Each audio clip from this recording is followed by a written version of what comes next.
Quero cumprimentar os irmãos com a paz do Senhor. Quero agradecer a Deus por esse dia de vida, agradecer a Deus pelos milagres que Deus tem feito na minha vida, na vida da minha família. Quero agradecer a Deus pelas oportunidades que Deus tem me dado. E eu vejo que Deus é muito bom, Deus é maravilhoso. E quero agradecer a Deus pela sua vida. Você entende que você é um ser humano, que o seu poder é limitado. A pessoa mais poderosa aqui da terra, como homem, o poder dele é limitado. Ele não consegue vencer a velhice, não consegue vencer a morte. Então, o nosso poder é limitado. Quando você se humilha perante as potentes mãos do Senhor, como diz a Bíblia, você reconhece Deus na sua vida, o Deus da Bíblia, o Deus Todo-Poderoso, o que vai acontecer? Você vai começar a se arrepender dos defeitos que você tem, porque você vai ver que você precisa de Deus. Todos nós precisamos de Deus. Todos nós precisamos de adquirir o conhecimento de Deus, saber quem é Deus, o que Deus pensa, qual o projeto de Deus para nós. E aí, a partir desse conhecimento, nós vamos lutar para cumprir a palavra de Deus. Não é? Foi o que Jesus falou. Nós temos que cumprir os mandamentos, que é algo muito difícil. Mas começa-se pela humildade, pelo arrependimento. E tem muita gente que fala assim, olha, às vezes eu prego, tem gente que eu prego para ela, pessoas honestas, trabalhadoras. Eu falo assim, mas eu não faço nada de errado, me arrepender de quê? Entendeu? Mas as pessoas acham que ela tem o direito de roubar, de enganar. Mas ninguém tem o direito de fazer isso. Você andar certo é a obrigação de todo ser humano aqui na face da terra. É obrigação. Até na tribo de índio você tem que andar corretamente, ser honesto, ser fiel, ser sincero. É importante a gente entender isso, os princípios do reino de Deus, para que você não fique vítima de religião nenhuma, de sistema nenhum, nem do sistema do mundo, nem do sistema do homem, nem de você mesmo, da cultura que você já tem. Porque às vezes o maior bloqueio está em você mesmo, a maior dificuldade está em você. Você não conseguir entender essa matemática do que é Deus, do que é o reino de Deus, e você fica preso a uma cultura que você já recebeu e não consegue andar para frente, não consegue nascer de porque a gente fala muito mal das igrejas, fala muito mal dos falsos pastores ladrões, mentirosos, mas por que tem tanta gente mentirosa pregando o reino de Deus? Porque você não está aqui, você que é honesto, você que é sincero, você que é verdadeiro, né? Você não quer subir aqui para representar o Senhor, para ser discípulo. Aí você não sobe aqui, o bandido sobe. E Deus se entristece. Porque por isso que Jesus falou, a seara é grande, há milhares e milhares de pessoas que precisam ouvir a palavra de Deus. Como que a pessoa vai ouvir se você não pregar? Não é verdade? Então, o que precisamos? De ceifeiros, de pessoas que falam, Senhor, Deus é maravilhoso, Deus é bom demais. Mais fantástico que eu acho de Deus é que Deus não precisa de mim nem de você para nada. O que eu tenho para dar para Deus? Nada.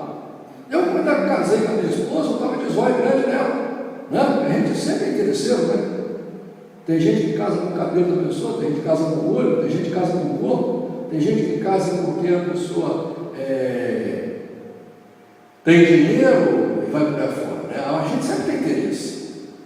Mas o que Deus viu em mim? O que eu tenho para dar para Deus? Nada. Simplesmente, até o amor que eu tenho para dar para Deus não presta. Do jeito que eu tenho amado a Deus, se eu tivesse amado a minha esposa, não tinha casado comigo, não. Né? O nosso amor por Deus é fraco. Vamos ser sinceros, né? Nosso amor por Deus é fraco. Mas o que eu fico tão maravilhoso maravilhado com Deus. Por isso, quando eu sempre abro o culto, eu gosto de falar tanto de Deus e de agradecer tanto. Parece que é repetitivo, né? Não, dá vontade de ficar agradecendo sem parar.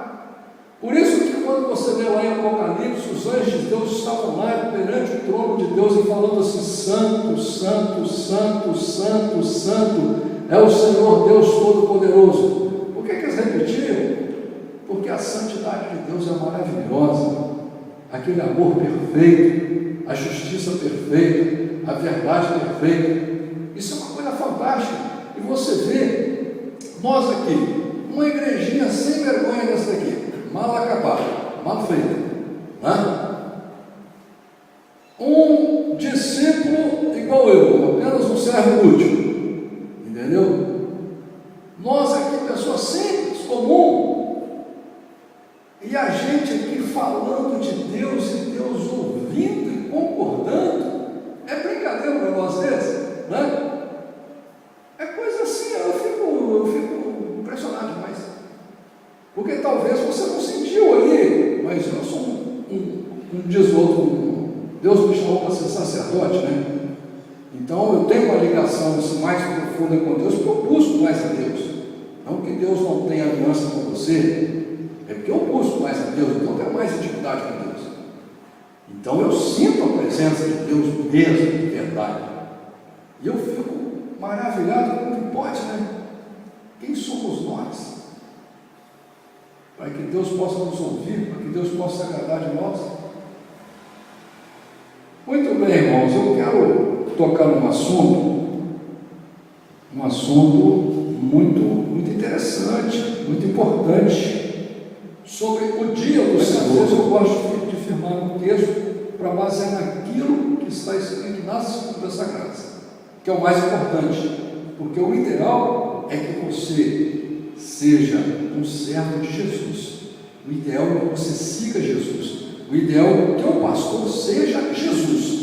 E o ideal é que a sua referência seja a Bíblia Sagrada. Não livros escritos pelo homem, nem revistas escritas pelo homem, mas a Bíblia Sagrada.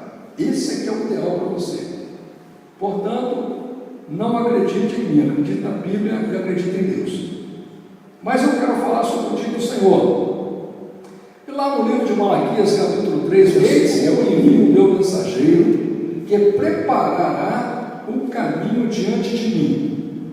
E de repente virá o seu tempo o Senhor, a quem vós buscais, e o mensageiro da aliança, a quem vós desejais. Eis que ele vem, diz o Senhor dos Exércitos. Mas quem suportará o dia da sua vinda? Isso aqui é uma pergunta que está fazendo. Quem suportará o dia da sua vinda? E quem subsistirá quando ele aparecer? Porque ele será como o fogo do ourives e como o sabão dos lavandeiros, e assentar-se-á como fundidor e purificador de prata, e purificará os filhos de Levi, e os refinará como ouro e como prata. Então ao Senhor trará uma oferta em justiça. Eu quero dizer por que eu escolhi esse versículo. Porque aqui fala sobre a vinda de Jesus.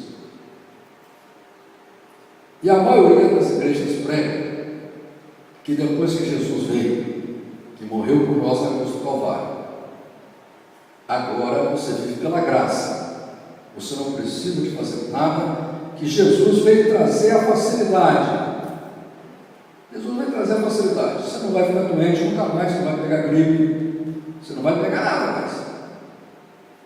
E você não precisa fazer mais nada, você vive pela graça agora. E que o Novo Testamento, tem igrejas aí hoje que estão vivendo só no Novo Testamento, inclusive estão dando só o Novo Testamento para as pessoas, estão mandando fabricar, eu conheci uma pessoa essa semana, está mandando fabricar milhares de Novo Testamento para dar só o Novo Testamento, porque diz que o Velho Testamento não vai lá, entendeu? Mas eles acham porque que o Novo Testamento é ruim, é mau. O Deus do Velho Testamento, eles acham que o Velho Testamento, o Deus do Velho Testamento é um Deus mau, é um Deus cruel, é um Deus que mata.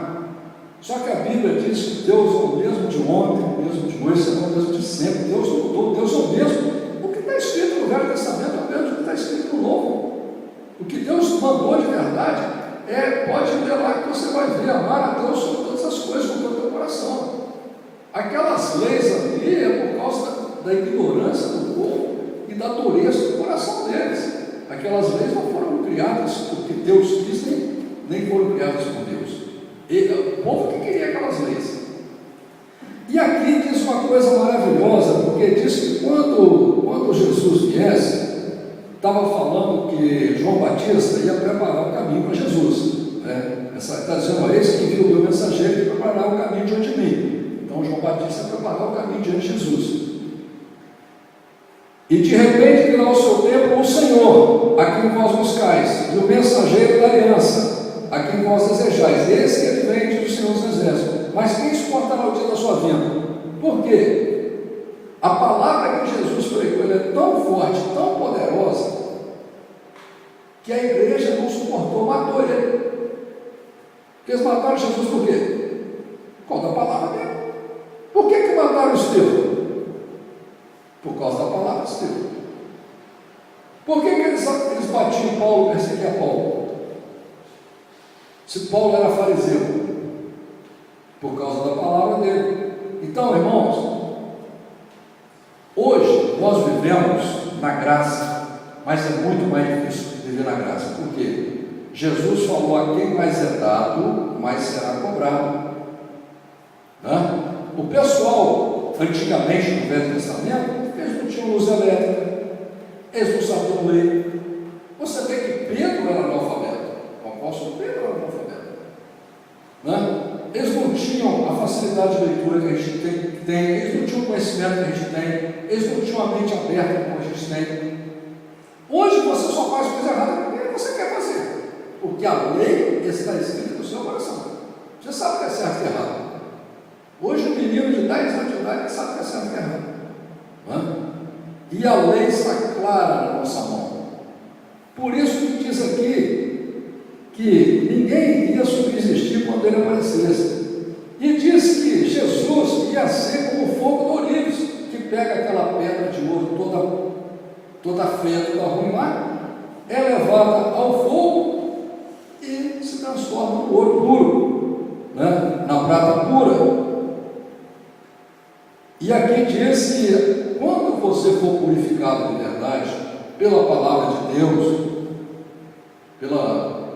se render à vontade de Deus, aí você vai trazer oferta em justiça, ou seja, você vai praticar a palavra do Senhor. E no capítulo 4, versículo 1 de Malaquias, diz assim: porque eis que aquele dia vem ardendo como fornalha, todos os soberbos e todos os que cometem impiedade serão como a palha, e o dia que está para vir os abrasará, diz o Senhor dos Exércitos, de sorte que não lhes deixará nem ramo nem raiz. 2 Timóteo capítulo 4, versículo 1, diz assim: conjuro-te, pois, diante de Deus e do Senhor Jesus Cristo, que há de julgar os vivos e os mortos na sua vinda do seu reino. Desde agora a coroa da justiça me está guardada, a qual o Senhor, justo juiz, me dará naquele dia, e não somente a mim, mas a todos os que amarem a sua vinda. Veja bem que aqui está falando de um Deus que vai vir julgar a gente. Quando Jesus vier agora, ele vai vir julgar, só que, veja bem, ele vai julgar os vivos e os mortos. Por quê? Porque da vinda do Senhor, quem estiver vivo vai ser julgado. E os mortos, nenhum até hoje, ninguém na terra ainda ressuscitou, o único ressuscitou foi Jesus Cristo. Esses mortos vão ressuscitar, primeiros que morreram em Cristo, foram fiéis a Deus, vão ressuscitar e vão ser julgados. Mas diz aqui, o qual o justo juiz vai ser julgado com justiça. Nós seremos julgados com justiça. Não tem essa história de você achar que vai agradar a Deus e passar a sua vida inteira fazendo coisa errada, porque Deus não vai concordar com o seu erro. Quem tem conhecimento do erro, ele não pode errar mais. Jesus, quando curou aquele cego, o que Jesus falou para ele? Vá e não peques mais. Quando você começa a conhecer o projeto de Deus, quando você começa a conhecer o Evangelho, quando é chegado até você o reino de Deus, e Deus vai mandando o recado para você, Deus já te diz, você já sabe, você já tem um conhecimento, você tem que parar de fazer coisa errada e começar a fazer coisa certa agora.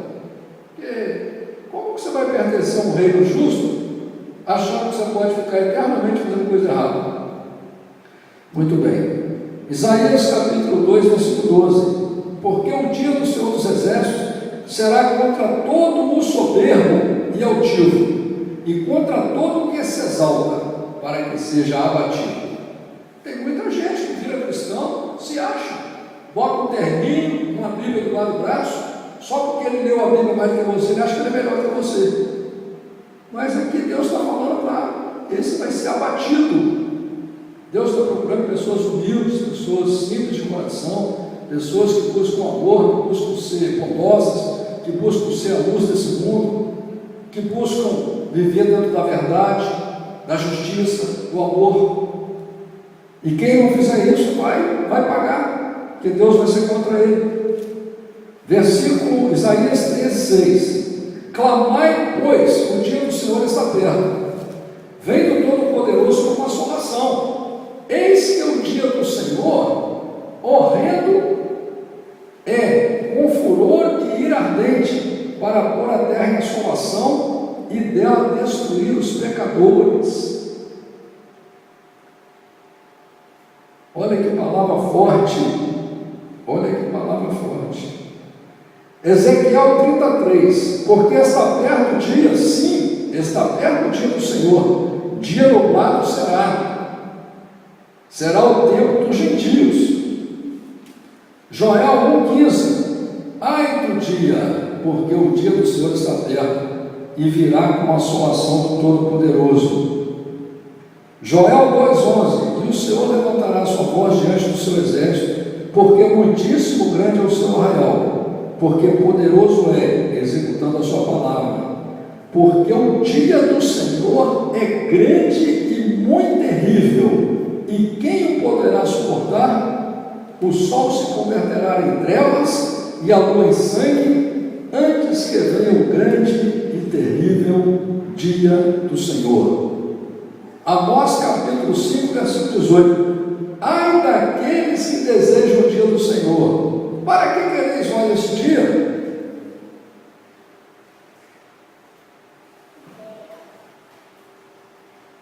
Para que quereis vós esse dia do Senhor? Será de trevas e não de luz. Não será, pois, o dia do Senhor trevas e não luz, e escuridão, sem que haja resplendor? Por que eu estou dizendo isso? Muitas pessoas são enganadas pelas igrejas. Elas começam a ler a Bíblia, faz uma obrazinha, acham que são convertidos, acham que estão fazendo a vontade de Deus, porque são enganados pelos mestres, falsos mestres, como diz aqui na Bíblia, que pregam que a paz está tudo bem, não lutam para vencer os seus defeitos, as suas falhas, e começam a dizer, igual há pouco tempo eu conversei com uma senhora aqui na porta, ela falou assim, não, tomara que venha o dia do Senhor já, estou esperando a vinda de Jesus. Eu não quis ofender ela, não quis falar nada, mas veja bem, como que pode, eu que sou um pai de família, você que é um pai de família, que tem uma família igual ela, tem acho que 3 ou 4 filhos, um marido, só ela está na igreja, os filhos não estão na igreja, não querem saber de Deus, nem o marido. Aí ela quer que o dia do Senhor venha, então quer dizer que ela vai sozinha. Olha que pessoa boa, ela quer ir sozinha no céu, entendeu? Por isso que diz aqui, você está pensando que vai ser assim? O dia que eu achar que eu sou melhor do que a minha família, que eu posso sozinho para o céu, o dia que eu achar que eu sou melhor do que vocês, que eu posso sozinho para o céu, eu já estou pecando, eu já estou errando. O nosso sonho, Deus nos fez coletivos. O nosso sonho tem que ser a gente salvar nossa própria vida, lutar para nos converter, sonhar com a conversão da nossa família inteira para que todos entrem na arca de Deus, e ainda sonhar que até o inimigo se converta, porque a gente tem que orar até para o inimigo. Não é assim que diz a Bíblia?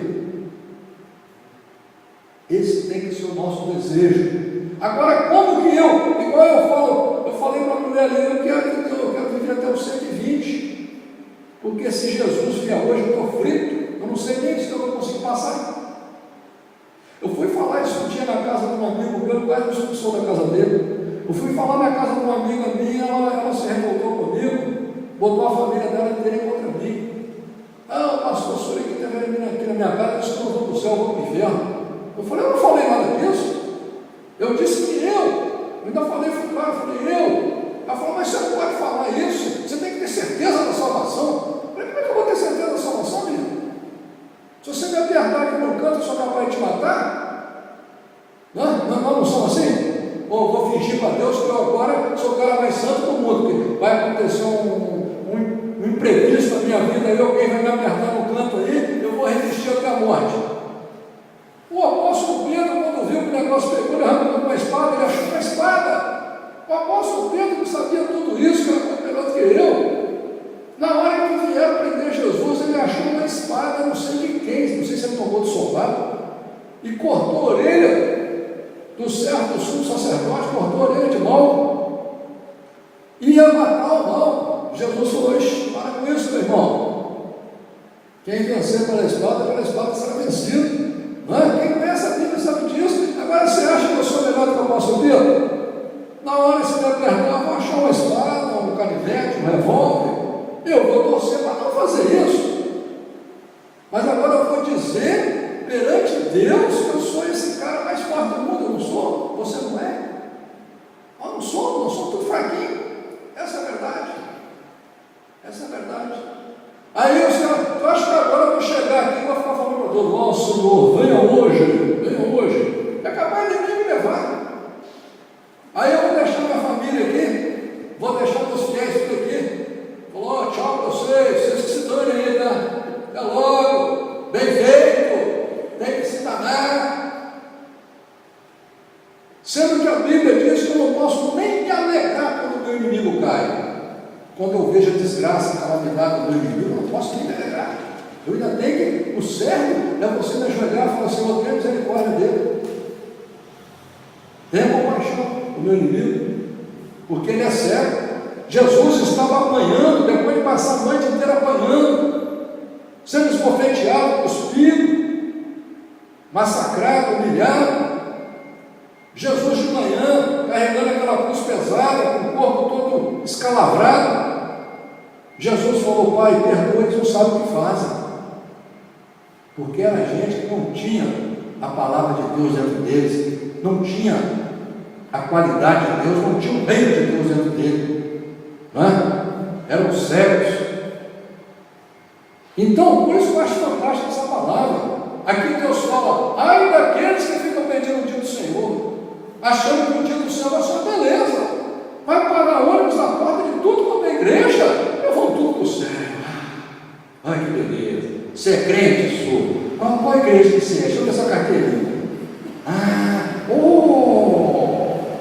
Mas você é pastor? Não, você vai no ônibus aqui com ar-condicionado, entendeu?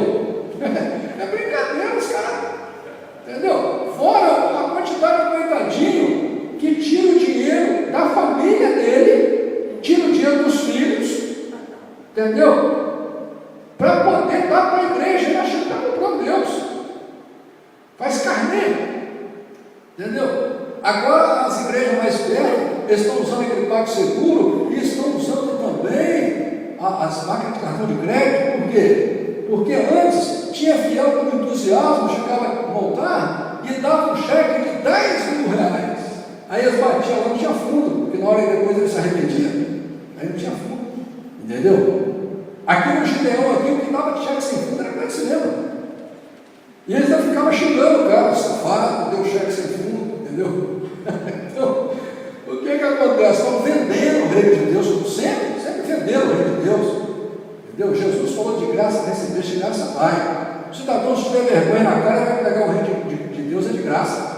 Entendeu?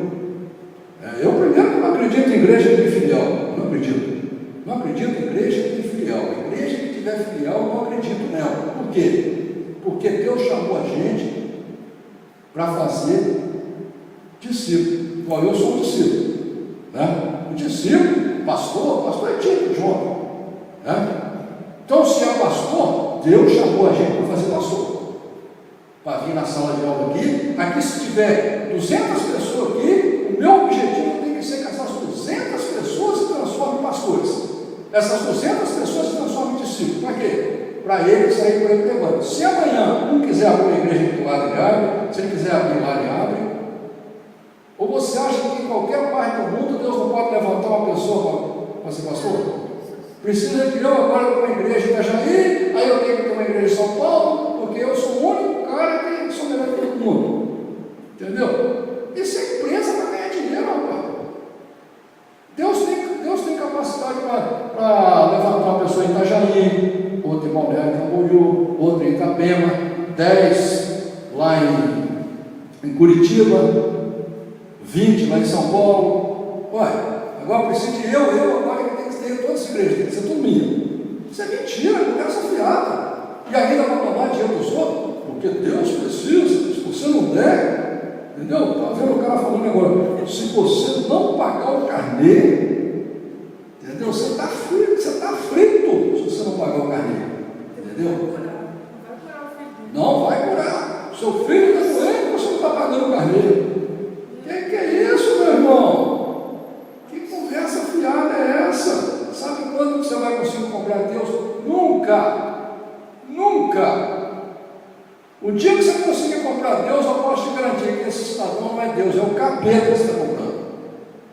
Deus não se vende, Deus não tem preço, Deus é amor.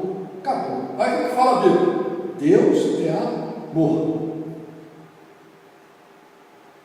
Você conhece alguém que já conseguiu comprar amor? O senhor conhece alguém que já conseguiu comprar amor? Paixão? Amigo? Você pode comprar uma mulher, o amor dela você não compra. Entendeu? Por isso que a Bíblia já deixa claro, Deus é amor. Então, irmãos, eu até ficou meia página que eu me leio, nem acabar de ler. Mas eu acho que o mais importante isso aqui é você entender que nós temos que lutar. Não importa o tamanho da sua fé, Deus não está preocupado com o tamanho da sua fé, Deus não está preocupado com o tamanho do seu conhecimento, Deus não está preocupado com o seu defeito, com o seu pecado. Deus está preocupado com a sua vontade. Por isso que eu gosto de pregar sempre, para você fazer voto com Deus. O que é voto com Deus? Você chega na tua casa, ou aqui na hora do louvor, você fala, Senhor, eu quero tirar essa semana, eu quero tirar pelo menos uns 2 dias da semana, e quero entrar no meu quarto, e quero falar 5 minutos com o Senhor. Então aí você está fazendo um voto com Deus, e você entrar no seu quarto e conversar com Deus. Por que é importante você fazer? Se você não fizer o voto, você não vai entrar no seu quarto nunca, e não vai orar. Senhor, eu quero fazer um voto com o Senhor converter o meu filho, converter minha filha. Eu durante uma semana vou entrar todos os dias no meu quarto e falar 5 minutos com o Senhor. Não estou botando 5 minutos, eu sou bonzinho. Se eu fosse aquele professor enérgico, ia ser 1 hora, 2 horas. Quanto mais tempo você ficar na presença de Deus, melhor para você, não é? Então o certo é você ter um objetivo com Deus, você fazer votos com Deus, e saber, meu irmão, Deus está vivo, Deus é um ser pessoal, Ele tem alguns atributos que só Deus, o verdadeiro Deus, pode ter. Ele é onisciente, Ele sabe todas as coisas. Ele é onipresente, Ele está em todos os lugares ao mesmo tempo. E Ele é onipotente, Ele tem todo o poder. Ou seja, o dia que você se ajoelhar, se render ao Senhor, Ele vai estar falando com você.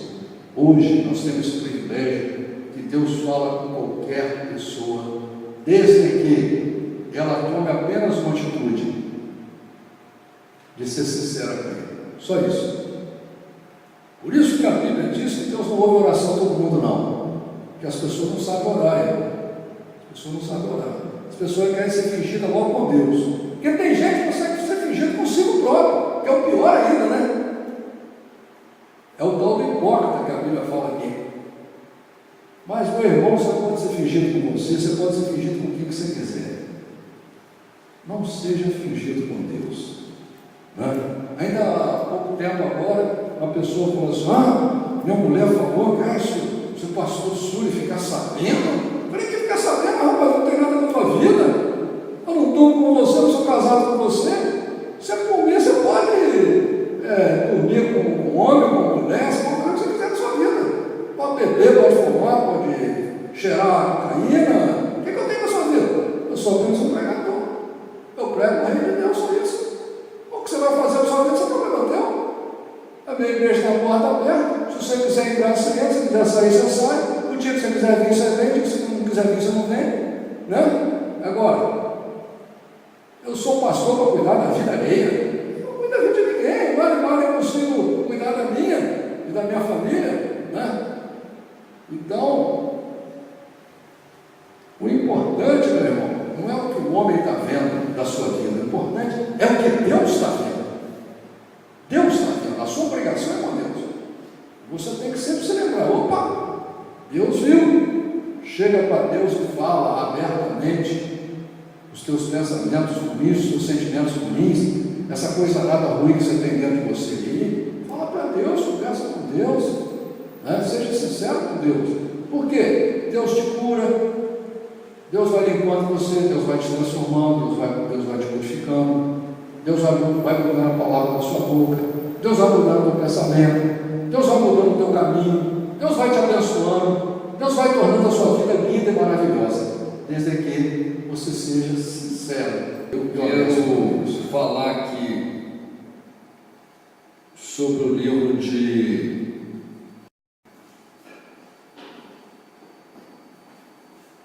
Dias, capítulo 1, versículo 15, que diz assim: porque o dia do Senhor está perto, sobre todos os gentios. Como tu fizeste, assim se fará contigo. A tua recompensa voltará sobre a tua cabeça. Aqui está falando que quando Deus vier julgar a gente, nós vamos ser julgados pelas nossas obras. Se você faz mal para os outros, vai vir mal sobre você. Se você não tem misericórdia dos outros, não vai vir misericórdia sobre você. Como Jesus falou: se você não perdoar as pessoas, você não será perdoado. Se você não tiver misericórdia das pessoas, Deus também vai ter misericórdia de você. Muito bem. Sofonias capítulo 1, versículo 7 diz assim: cala-te diante do Senhor Deus, porque o dia do Senhor está perto, porque o Senhor preparou o sacrifício e santificou os seus convidados.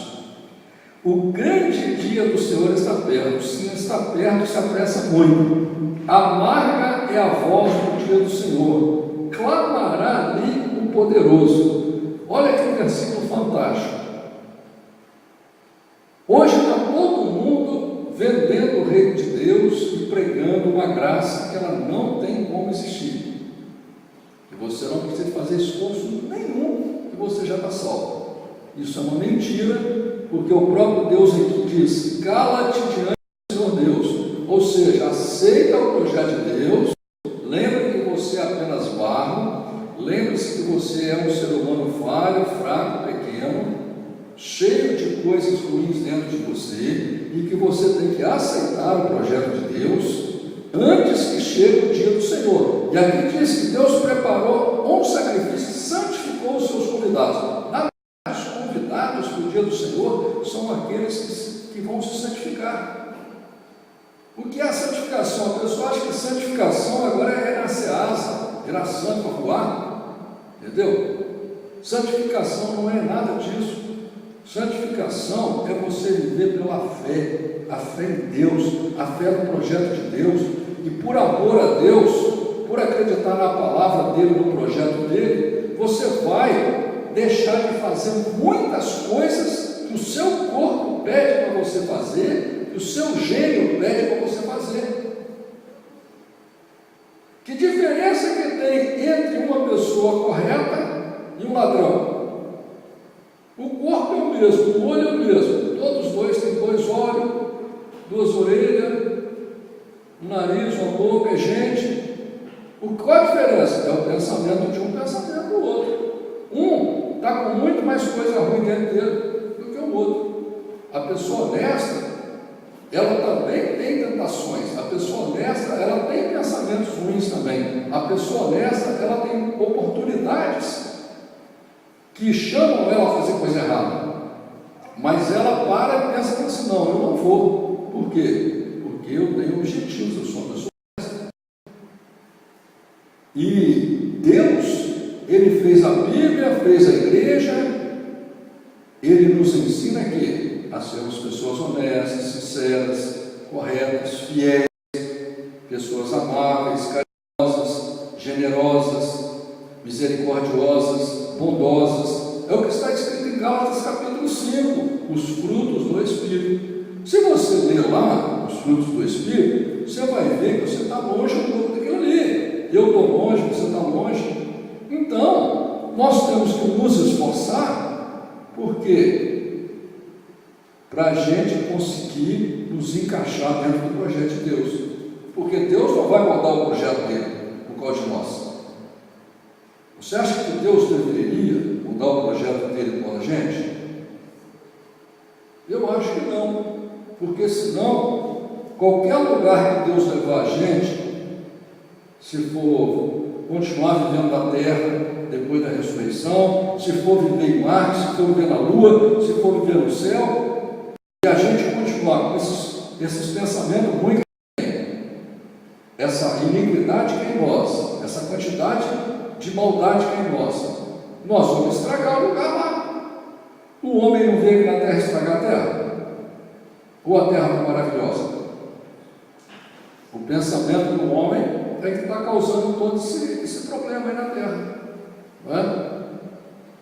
Então, é uma coisa lógica, é uma coisa racional, é uma coisa real, a gente mudar, a gente dominar a carne, a gente buscar a santificação, buscar a perfeição.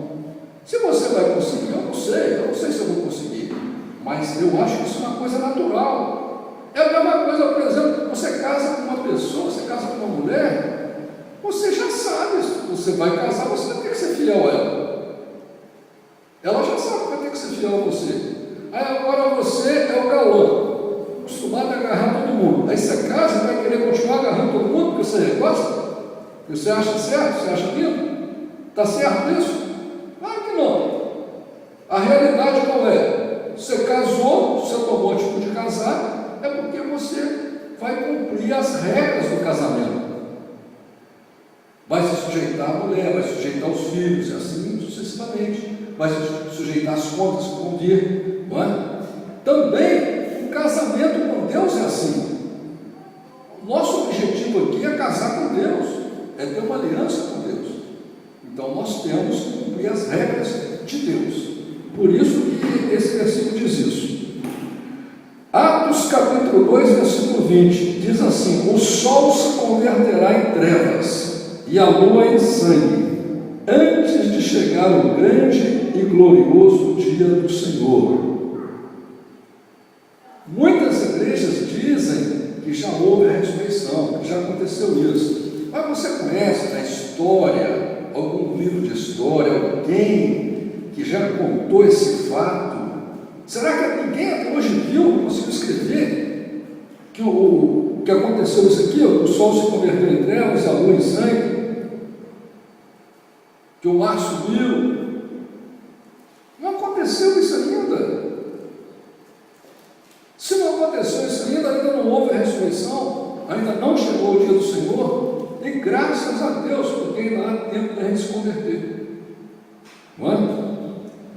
2 Pedro 3,10: mas o dia do Senhor virá como um ladrão de noite, no qual os céus passarão com grande estrondo, e os elementos ardendo se desfarão, e a terra e as obras que nela há se queimarão. Isso está escrito em todas as Bíblias da terra. Eu te pergunto, a terra já queimou? A terra já queimou? O céu já passou? Isso não aconteceu ainda. Por isso não houve ressurreição. Não pode ter santo, não pode ter santa, não pode ter ninguém no céu ainda. Só Jesus está no céu. Como diz João capítulo 3, como diz o livro de Atos, não é? Deuteronômio capítulo 32, versículo 4, diz a palavra do Senhor assim: Ele é a rocha, cuja obra é perfeita, porque todos os seus caminhos justos são. Deus é a verdade, e não há nele injustiça. Justo e reto é. Por que eu botei esse versículo aqui? Por que ele é importante?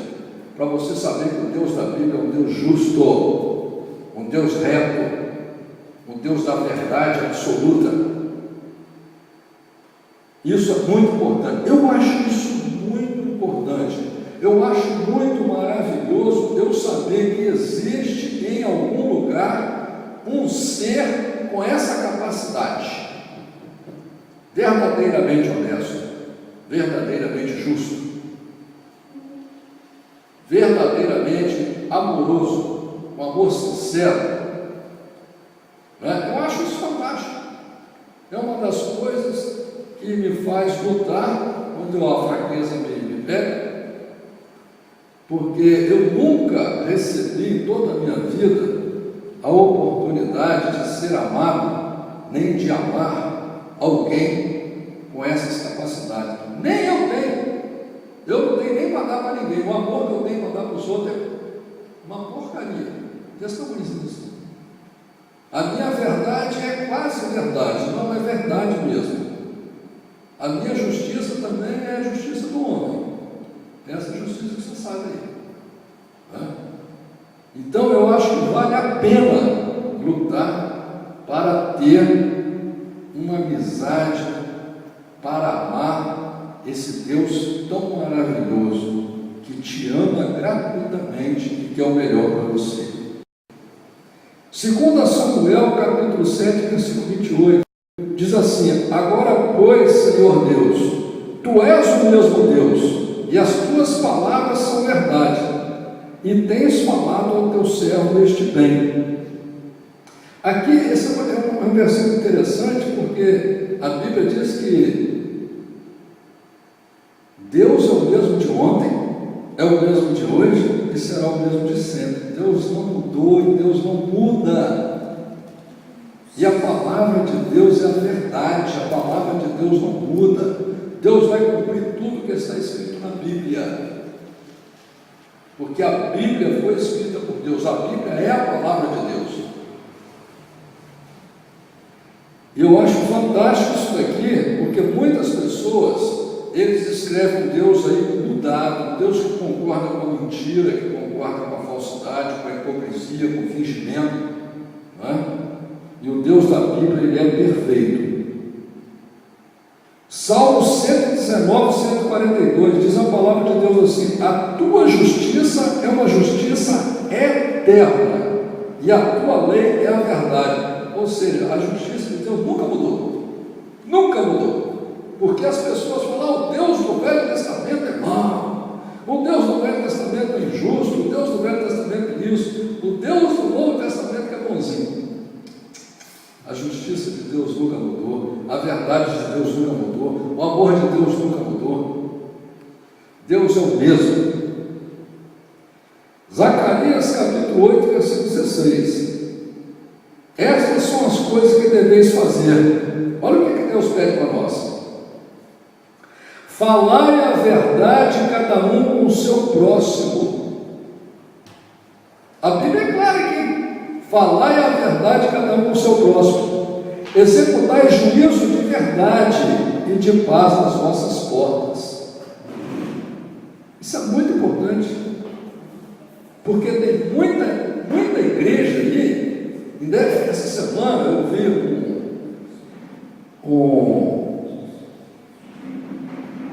um comerciante de uma grande empresa, porque considero igreja, considero empresa.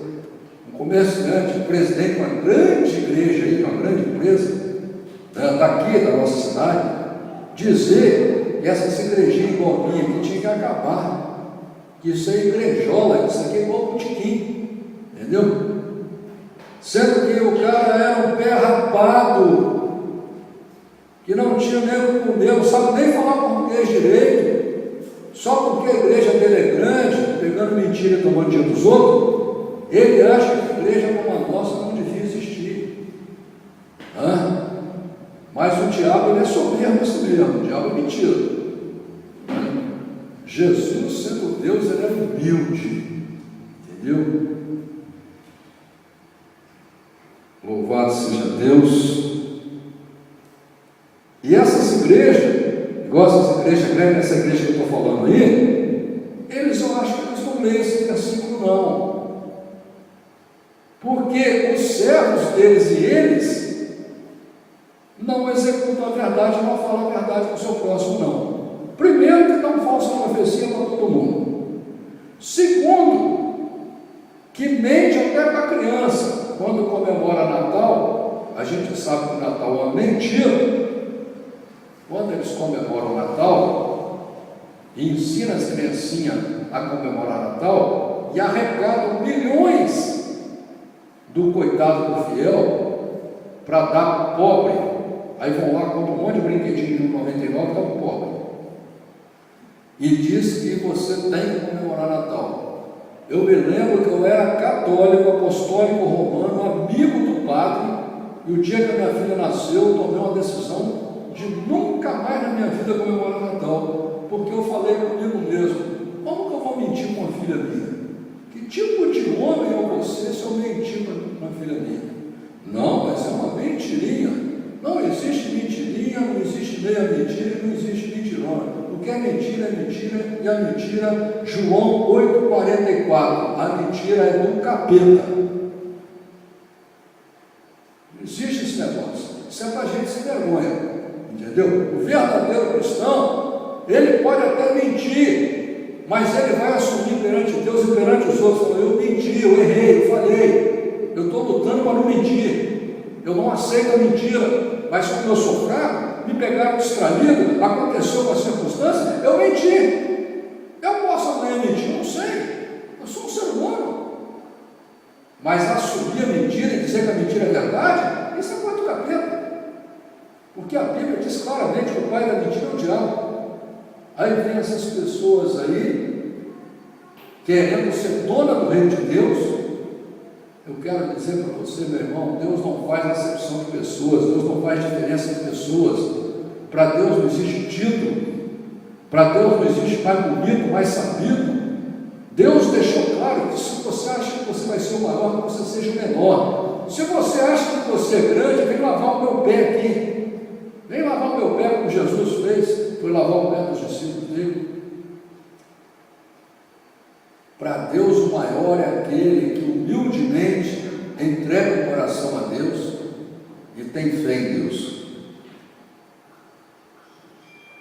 E diz a palavra do Senhor assim, João capítulo 4, versículo 23: mas a hora vem e agora é, em que os verdadeiros adoradores adorarão o Pai em espírito e em verdade, porque o Pai procura tais que assim o adorem.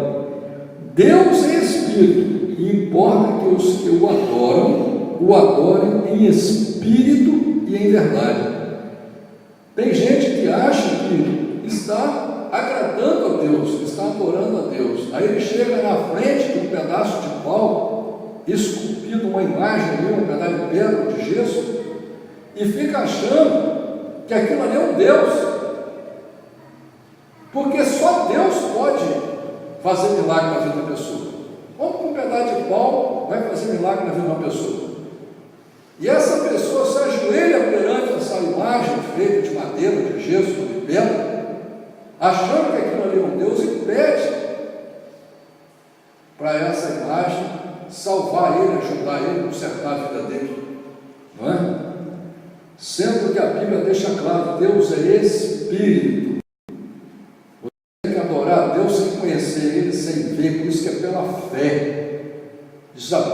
fé é tola.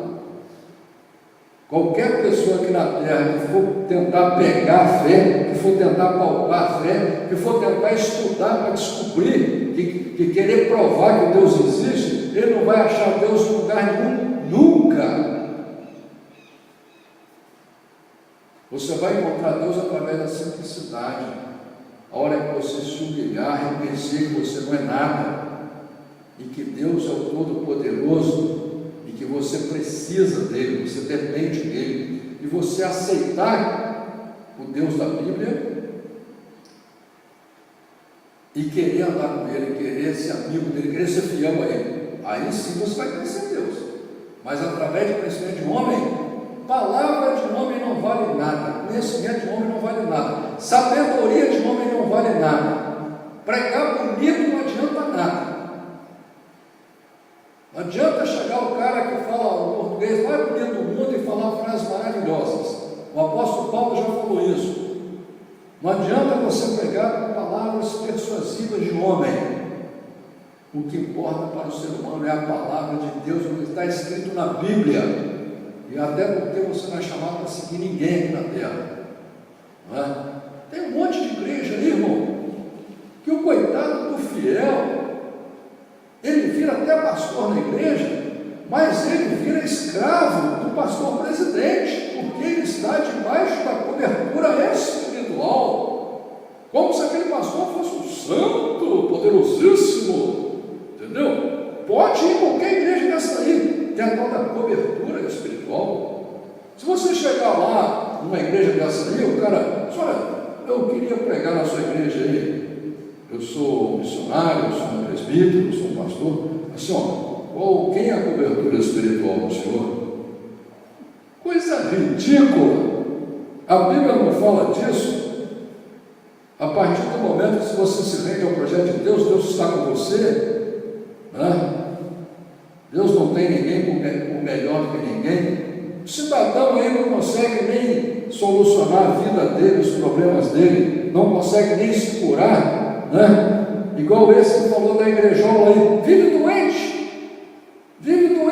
por que não se cura então? Se ele é um curandeiro que sai curando todo mundo aí através de dinheiro, por que não se cura? Não é? Então é preciso você assumir a sua própria vida e assumir o seu relacionamento com Deus. Muito bem. João 8,32: conhecereis a verdade e a verdade vos libertará. Aí agora Jesus, em João 17,17, Jesus explica o que é a verdade. Jesus diz assim: santifica-os na tua verdade, a tua palavra é a verdade. A única verdade que tem aqui na terra é a palavra de Deus, é a Bíblia, é a palavra de Deus que é a verdade. 2 Coríntios capítulo 13, versículo 8: porque nada podemos contra a verdade, senão pela verdade. Olha só que palavra fantástica, não é? Uma vez que eu disser para você que esse microfone é preto, alguém até pode chegar aqui e dizer: não, é negro. Ele não vai estar falando nada de errado. Só que quando eu digo que é preto, que é negro, isso é uma verdade. Mas se alguém aqui, um filósofo, chegar aqui e disser que é branco, que é amarelo, isso é uma mentira, né? Entendeu? Então a gente tem que estabelecer a verdade matemática e real. Gálatas capítulo 4, versículo 16. O apóstolo Paulo diz assim: fiz-me acaso vosso inimigo dizendo a verdade? O apóstolo Paulo pergunta para a igreja: fiz-me acaso vosso inimigo dizendo a verdade? Você sabe, meu irmão, que a única coisa que o ser humano não consegue suportar é a verdade. O ser humano não consegue suportar. Até eu acho ruim a verdade. Eu busco a verdade, eu luto pela verdade. Eu fiquei 3 meses clamando a Deus pela verdade. Mas na hora que começou a aparecer a verdade, a minha vontade era fugir dela, entendeu? Eu bebia escondido, pastor. Estava numa igreja de doutrina. Igreja de doutrina, sabe o que é? O pastor manda na sua vida. Aqui não, aqui você é livre, você faz o que você quiser na sua vida. Mas, quando começou a verdade a vir de contra mim, eu fiquei apavorado. E nenhum de nós gostamos da verdade. Mas só a verdade liberta. Só a verdade cura o ser humano. Só a verdade transforma o ser humano em um ser humano de verdade, a imagem e semelhança de Deus. Só a verdade pode te dar futuro. Só a verdade pode fazer o bem. Então, nós temos que lutar pela verdade. E como diz aqui, por acaso me fiz vosso inimigo dizendo a verdade? Porque a igreja não quer ouvir a verdade. Efésios capítulo 4, versículo 25. Por isso deixai a mentira e falai a verdade cada um com o seu próximo, porque somos membros um dos outros. Mateus capítulo 11, versículo 25. Ai de ti, Corazim, ai de ti, Betsaida, porque se em Tiro e em Sidom fossem feitos os prodígios que em vós se fizeram, há muito que se teriam arrependido com saco e com cinza. Por isso eu vos digo que haverá muito menos rigor para Tiro e Sidom no dia do juízo do que para vós. Eu também deixei esse versículo para você entender que você, hoje, você sabe ler, você sabe escrever, você tem uma Bíblia em português, numa linguagem simples e fácil, na sua mão. Deus te traz em uma igreja onde não se prega por parábolas. Aqui nós falamos o português claro para você entender. Então amanhã você não vai chegar no dia do juízo do Senhor perante Deus e se desculpar, porque Deus vai falar: olha, você que não quis aceitar o meu projeto, porque eu falei claramente com você, eu usei meus servos, eu usei a Bíblia, eu toquei no seu coração. Então é importante você entender isso. A quem mais é dado, mais será cobrado. Você tem que começar a ter responsabilidade com você mesmo. Por isso que o mandamento é amar a Deus como amar o próximo como a si mesmo. Você tem que começar a te amar. Se você começar a te amar, começar a te respeitar, começar a querer o teu bem, o teu futuro, você vai aceitar o projeto de Deus, você vai lutar contra os pensamentos que vêm na sua cabeça, para não deixar você ler a Bíblia, para não deixar você ir na igreja, para não deixar você ir no monte, para não deixar você se fechar no quarto e falar com Deus. E você vai começar a botar a culpa em um, botar a culpa no outro, botar a culpa no outro, não é? Mas a hora que você assumir a sua vida, entender que você é importante, a pessoa mais importante aqui na terra para você tem que ser você. Em primeiro lugar Deus, em segundo lugar você. A hora que você chegar nessa conclusão, você vai tomar uma atitude de separar um tempo da sua vida para Deus e fazer o que a Bíblia diz: primeiro buscai o reino de Deus e a sua justiça, e as outras coisas vos serão acrescentadas. O resto Deus faz. Não se iluda, Deus tem poder para fazer coisas que você nem imagina. O seu olhar, meu amigo, é limitado. Nós somos extremamente limitados. Só para você ter uma ideia do poder de Deus, quando Deus chega para Abraão e fala: Abraão, a mulher de Abraão era estéril, ele já estava velho, a mulher dele não podia ter filho, e o filho naquela época era um tesouro, as pessoas queriam ter vários filhos, né? E o cidadão não tinha nenhum filho ainda, e Deus vira para Abraão e fala: Abraão, eu vou te dar um filho de Sara. Sara ainda não acredita. E Deus chama Abraão para fora da tenda e fala: olha para o céu, está vendo as estrelas do céu? A sua descendência vai ser como a estrela do céu. Você vai ter vários e vários e vários descendentes. Até porque Deus falava também no sentido espiritual, tanto que nós, quando aceitamos o projeto de Deus, nós nos tornamos filhos de Abraão. Não é? A descendência, ela não é carnal, ela é espiritual. Mas o que acontece? Deus fala também para Abraão. Porque quando fala do seu descendente, o que você imagina? Você tem um filho, tem uma filha, o que você imagina? Você imagina o melhor, não é? Puxa vida, eu quero que o meu filho, eu quero que o meu neto, eu quero que o meu bisneto seja a pessoa mais feliz do mundo, que tudo para ele dê certo. É isso que a gente sonha. Aí Deus fala para ele, olha, só que tem um negocinho para te avisar. Os teus descendentes vão ficar 400 anos escravos no Egito. Antes dele ter um filho, Deus já sabia, porque Deus conhece o nosso futuro. Duas pessoas têm o poder de mudar o seu futuro. Uma é você, tomando uma atitude de aceitar o projeto de Deus, tomando uma atitude de amar a Deus, que é difícil. Se fosse fácil, Jesus ia falar assim, a porta é larga. Jesus não falou assim, a porta é estreita. Inclusive, Jesus citou alguns exemplos aqui que são maravilhosos, são importantes.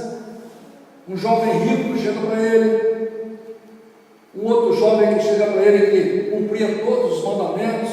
Jesus não falou para ele, ainda te falta alguma coisa, né? Os discípulos se apavoraram quando Jesus falou com aquele jovem. E os discípulos falaram, Senhor, mas então quem vai poder se salvar? Ninguém. Aí o que Jesus fala? Para o homem é impossível, mas para Deus todas as coisas são possíveis. Então duas pessoas podem mudar a sua vida, você, se você tomar uma atitude real, de se esforçar, de lutar para amar a Deus, de lutar para colocar Deus na sua casa, na sua vida, no seu trabalho, de matar o seu corpo. Por isso, o verdadeiro cristão, o cristão valente, ele jejua. O cristão valente jejua. Tem igreja aí que prega que você não precisa jejuar mais não, mas o cristão valente jejua. Por quê? Por que jejuar de vez em quando?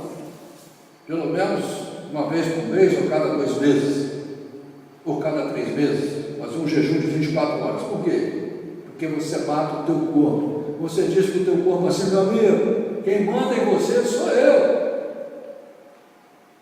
Você tem um carro ali que é espetacular. Você pode chegar aqui com um carro de R$1 milhão. Se você chegar numa ladeira, o teu carrão de R$1 milhão, você acelerar bastante e soltar o volante dele, o que vai acontecer? Ele vai fazer o que ele quer, né? No mínimo ele vai capotar, ele vai te jogar no buraco, né? Quando Deus te deu esse corpo, Deus te deu um veículo para você andar aqui na terra no meio. Por isso que a Bíblia descreve que é você que tem que dirigir seu corpo. Você tem que ter o domínio sobre o seu corpo. Você tem que dirigir o seu corpo. Não os outros que têm que dirigir a sua vida, não os outros que têm que dirigir o seu corpo. Então você tem que assumir o volante, meu irmão. Assume o volante.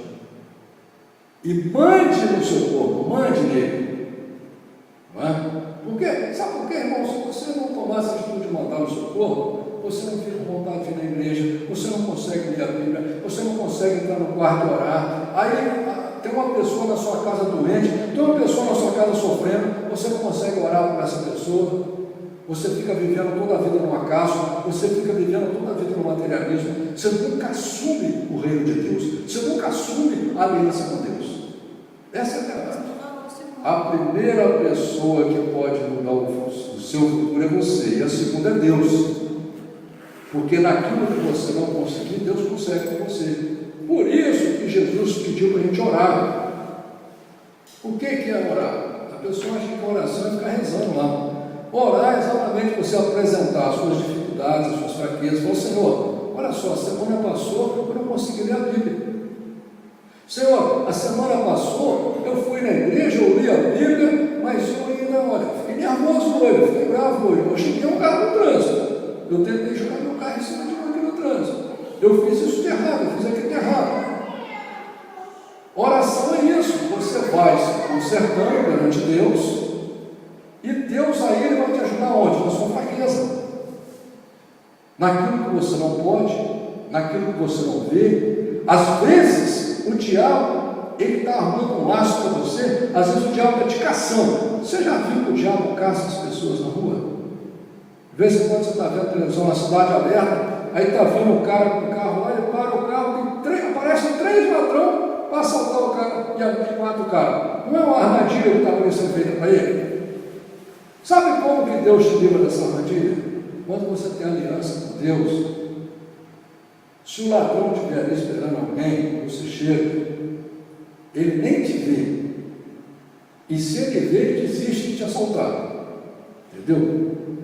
Porque o único que eu conheço que prolonga os dias de vida do ser humano aqui na terra é Deus. E que guarda e protege o ser humano.